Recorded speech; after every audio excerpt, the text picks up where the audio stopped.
Hey guys, welcome back. Eric Smith here, Five Reasons Sports contributor, current co-host of the Scouting Combine with Hassan Patel, and we're going to continue our 2024 review of individual performances by the Miami Dolphins offensive line. Teron Armstead was done first as a baseline. That one has the most video content to show all the different concepts that we discussed and to use it as somewhat of a baseline. That one also has an explanation of the grading system that I'm using, if that's something you're wondering about. Austin Jackson was next because he was fairly simple with all of his snaps being on the right side. And we're definitely not revisiting Jackson Carman. And these videos haven't gotten a ton of traction yet, so unless there's a bunch of interest, we're probably not going to look at Lamb since he was confirmed as retiring in the State of the Union address a couple of days ago. So that leaves us with Patrick Paul to wrap up the tackles. The evaluation of his grades were a little more challenging because he played at both left and right tackle. And while there are certainly similarities, there's enough differences that they shouldn't just be lumped together in an evaluation. When I look back at my pre draft notes of Patrick Paul, here's some of the stuff that I had written down. Good athleticism, plays well enough in the open field and has the ability to reach block. Patient and strong in pass protection. Likes to finish blocks. Feet can get narrow at times in pass protection. Once he latches on, does a good job of holding just long enough, but could flirt with some holding penalties in the NFL. I had that he might be a day one starter, but I wouldn't go in with him as the only option, and I had him graded solidly in the second round. So I feel like that was a fairly accurate assessment of Patrick Paul coming into the NFL. And as we look at how he did during his rookie season, like I said, we're going to split this up as to left tackle and right tackle. This grade, as you can see on the top, is based on 5,700 snaps, and the average grade is 8.31. So we have in green here is going to be his grades when he played on the left side. So he graded 8.13, a little below the average on a total of 233 snaps. And then in the blue is going to be when he was on the right side. So that was a little lower than when he was at left tackle, right? That's 7.76, but less than half of the snaps on the right side as he had on the left side. When we talk about his pass block grade on the left side, you can see that he was above his average with an 8.43 on 150 snaps that I graded. And on the right side, had 61 snaps and a 7.75 grade. Looking at the run block side of it, not quite as good, and that is a trend that we see with this grading system. Overall, we saw it on both Patrick Paul and Teron Armstead and Austin Jackson that the pass block grades came in higher than the run block grades. The 7.68 is not good enough, and we'll talk about some of that as we get into the different concepts. And then he did grade well on the right side, but at only 20 snaps, I wouldn't look too much into that. So the first grade we're going to talk about is when Patrick Paul has protection slid to his side. So if you're on the left side, this would be where we have a half slide protection or a 3/4 or even a full slide protection to the left side. Means that he's got help on the inside. So guard is responsible for that B gap, and that the tackle can focus a little more on the outside. So you can see here, right, 8.27 was his grade when protection was slid to his side on the left side. And on 16 snaps, he did really well when protection was slid to his side as well. All right, so now when the protection is slid away from Patrick Paul, that's when he's going to be left on a little more of an island. So this is a half slide, 3/4 slide away from Patrick Paul, and the Dolphins did give him a good bit of help in terms of chips or maybe a tight end helping out. But overall, these concepts are more of, when a tackle has to be aware of both his inside and outside gaps more so than when the protection is slid to their side. And you can see that Patrick Paul did surprisingly well with this when the protection was slid away from him on the left side, low snaps, right? But did well at an 8.63 when he was on the right side. Not overly surprising because, we're flipping sides, different techniques, stuff like that, and not giving him the help. We have a little bit lower of a grade here on 24 snaps, coming in at a 6.91. All right, so one of the things that Chris Grier said about Patrick Paul, and he was kind of mocked for it, is that when he gets it right, it's really good, and that's what we're going to see on this rep. So this is going to be a half slide protection to the right. We got Brewer going to the right. You got Rob Jones man on man with the tackle, and you have Patrick Paul one on one with Hassan Reddick out here, and you can see that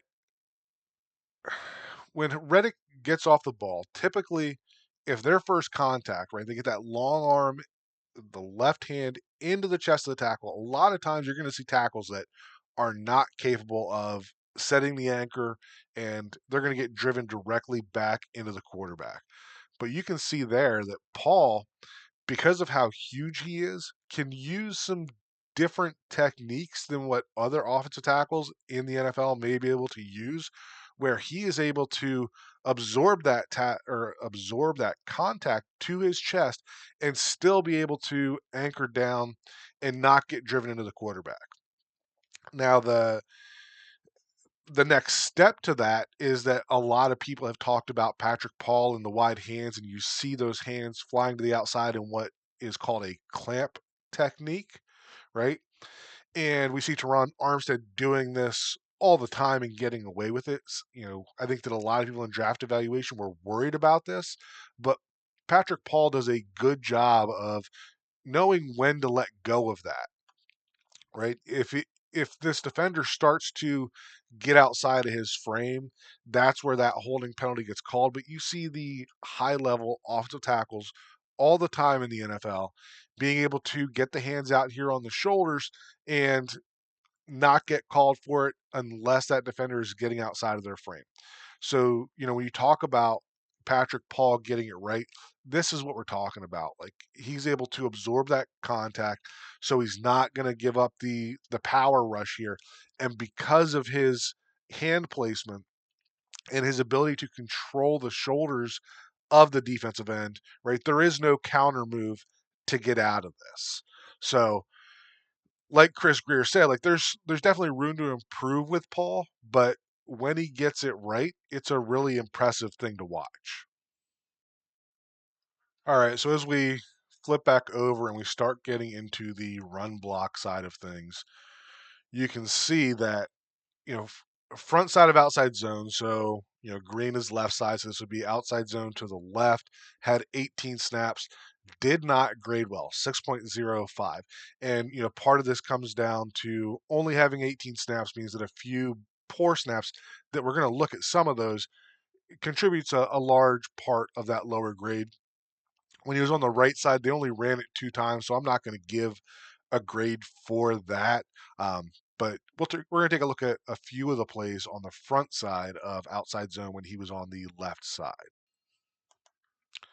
All right, so we got Patrick Paul here at left tackle, right? And we can see the safety walking up late here is a big part of what throws us off.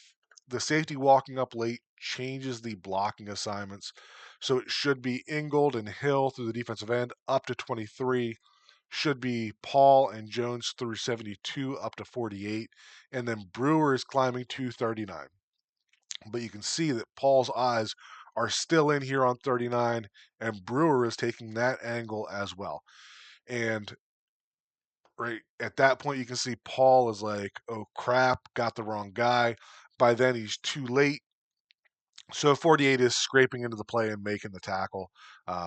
So this was not a failure in terms of technique, right? But this was experience and communication that led to a 0 graded play on an outside zone here. Same game, few plays later, a little bit of a different look from an assignment perspective. So on this one, with Hill coming in motion, it's going to be Paul and Hill through number 96 up to 23. And then you're going to have Brewer making a call to come up to 48, and Jones is getting 72. I'm sorry, Brewer was going to 39, and Ingold was leading through to 48. But if we're focusing on Paul and what's happening out here, also think this was a poor read from Raheem Mostert in the sense that it's looking like we've got some outside leverage here and that this should continue to the outside. And had he continued to the outside, look at the way that's developing here. But from Paul's perspective, he's got to be able to stay onto this block. He is in good position here, right? Got those hands in a decent spot. But as that guy comes back to the inside, got to be able just to flip your hips and seal him inside, right? And maybe he still makes a tackle because of Mostert making a poor read here. But in terms of Paul himself, you can't lose complete contact with that defensive end when he slides back to the inside. Again, same game. It's not all bad. There is certainly potential here with Patrick Paul on the front side of outside zones. So here, similar type of look, but now we're going to get Julian Hill leading up through to number 48. Paul is kicking out number 55, and then we're going to get the combo here between Jones and Brewer. And you can see on this that again, right? Paul, a lot of people want to see tackles striking with their hands. And I understand that technique. That's how I would teach it at the high school level. But when you have a guy that is as physically talented as Paul, you can use some different unique techniques. So on this one, right, his hands are outside, right? The defensive end technically is getting his hands into Paul's chest. But because of the mass that's coming at him, Paul's not going to get driven back into the hole with that and can get his hands to the outside. And like we talked about in the pass blocking rep there, as long as the body of this defender stays within the body of Patrick Paul's frame, not going to get called for a hold here. And you can see that the benefit of that is that even though that defender's creating a little bit of separation, right? Paul's hands on the outside are still able to control that defender, still able to, make sure that he can't slide off and make that play. And, you know, part of being able to use this technique is knowing when it's time to let go. And that's exactly what you see here. You don't see him hanging on to that defender because of the timing of the play. The running back should be well out of there by then. So this, in my opinion, is a high level block on an outside zone play. And, one of the things that we should look at as Paul showing promise in that department. All right, next thing we're going to look at is going to be when he's on the backside of an outside zone, right? This is more of a, something that you see where a tackle's athleticism shines. This isn't as much technique as it is just being able to get off the ball and beat a defender to the point. When he was on the right side, so right side would be an outside zone left play, only had 7 snaps. Again, not going to give him a grade for that. But when he was on the left side and they were running outside zone to the right, he graded really well there. And, we're going to see that as we, look at this rep where he is on the back side of this outside zone. So he is on the left side here. And we're getting outside zone to the right, and everybody's going to the right. So Jones is giving him a little bit of help, but you can see, this isn't, getting into position and trying to maneuver with this defender. This is simply getting your head across, being more athletic, and running through there. And, we see you would consider this a good block if Paul got to this point and was able to just wheel around and seal that defender to the inside. But, where we see the higher level of ability from Paul is that he not only gets into that position, but he's able to, create some vertical movement there as well. That we're driving this guy 5 yards off the ball. So now we're looking at a defensive tackle from the backside of the play, 5 yards off the ball on an outside run play to the right. If he's going to, somehow get an angle to make that play, you're talking about, 15, 20 yards downfield, even if this cuts up in here. So, this is somewhere that I think that Patrick Paul will really continue to shine because of his athleticism. That when we look at his ability to make these cutoff blocks on the backside of an outside zone, this is something that he's really good at.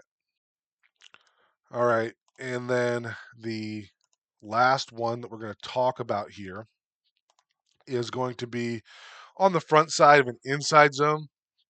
So you can see on the left side, he had 30 reps of that, only one of them on the right side. Again, not doing a grade for that, but he was pretty good on the front side of an inside zone. That shouldn't come as a surprise based on what we just saw with that backside of the outside zone, where he's able to create that movement. I think that as we look at Paul as a overall prospect, there's still room to grow for him, but the flashes that he showed and the ability that he showed to play in this system, I have full confidence in his ability to step in at left tackle. And in my opinion, even if Teron Armstead wanted to return, I value the consistency of having Paul in there and watching him develop over the bump in play that we would get in the short term, having Teron Armstead in there, knowing that, we're probably at best getting 13 to 14 games out of him. So I feel like this was a great pick by Chris Grier and the Miami Dolphins to find your left tackle of the future in the second round of the 2024 draft. I'm really looking forward to what Paul can continue to do on this offense. Moving forward with these reviews, I think we're probably going to group the three guards, so Eichenberg, Jones, and Wynn, all into one video, unless you guys really show interest in having them separated, and then we'll do one on Brewer as well before we move on to whatever the next series that we're working on after that is. As always, appreciate you guys watching. Feel free to leave a comment below. Let me know what you think. Where are you at on Patrick Paul? Do you feel comfortable with him being able to play left tackle next year? And we'll talk again soon, guys.